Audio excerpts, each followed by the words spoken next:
The first part of this poem is called To the Girl Who Works at Starbucks down the street from my house on Delmar Heights Road. Swear to God, I'm not a stalker. That's the title.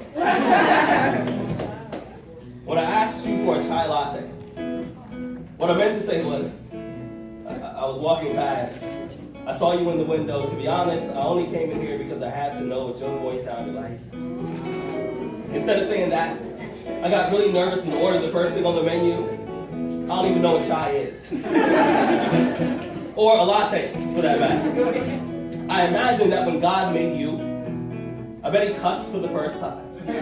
I bet he turned to an angel, gave him a high five, and said, God damn, I'm good. You were that beautiful. I spent the last 5 days trying to figure out how I'm going to introduce myself to you properly. I finally figured it out. It's going to be something like, hi.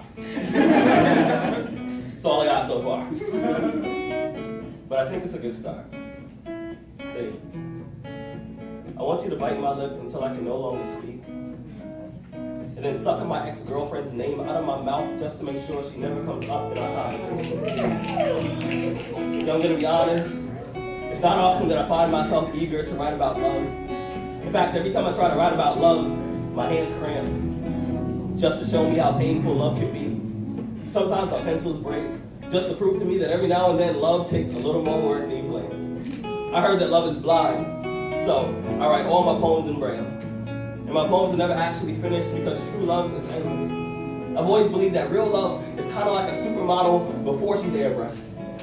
It's pure and imperfect. Just the way that God intended.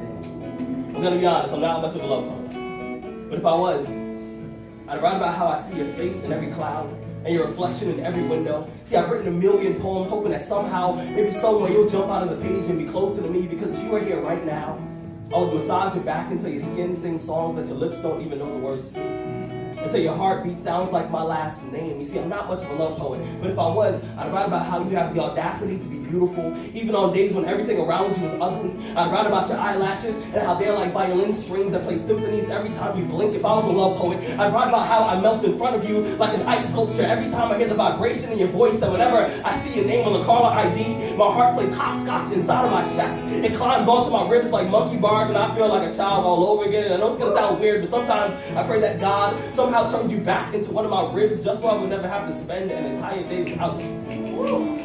And I swear, I'm usually not a love poet.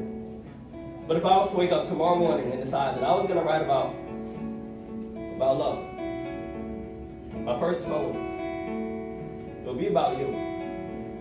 And after all that, she was like,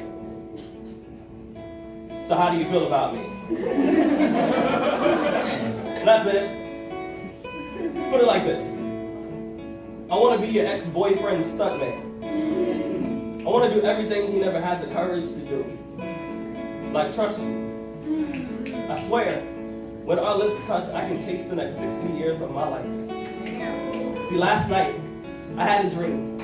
In this particular dream, I died in my dreams, awoke not knowing I was still sleeping, decided to walk. See, that night, I walked in my sleep. I slept in my walk. I walked backwards until I saw you for the first time, and I could barely muster the courage to introduce myself all over again. You see, I've been trying to find the right words. I've been trying to take the right steps for what seems to me like thousands of years, but something always seems to go wrong between us. We lived in Egypt. I was the Pharaoh's slave. You were his daughter. Loving you led to my death. They claimed I seduced you, and after they stole my life, I was resurrected as a mason. I made the foundation for your house. We met eyes for 2 seconds. You left and I didn't see you again until I died. I came back as a caterpillar. I turned into a butterfly. I landed in the palm of your hands. You brushed me away and the rejection killed me. When I awoke, I was a kick drum. You were a snare. We were both owned by this drummer named Cozy Cole, and when he died, so did we. But I came back just to look for you. I left notes in random places hoping that you would stumble across them. I carved our names in trees and then prayed that it would jog your memory. I whispered your name in the wind, hoping somehow, maybe some way, my voice would reach you, but it didn't, and I died. I died early. I died young, with breadcrumbs in my hand, just hoping that you would find me, but you never did, so they buried me. When they buried me, they put these coins over my eyes, and I used them as bus fare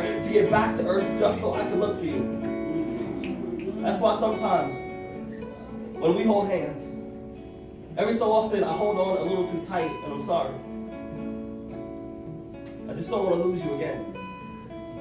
My mother told me, when you find the perfect woman, You gotta do whatever it takes to make sure she stays next to you. Thank you.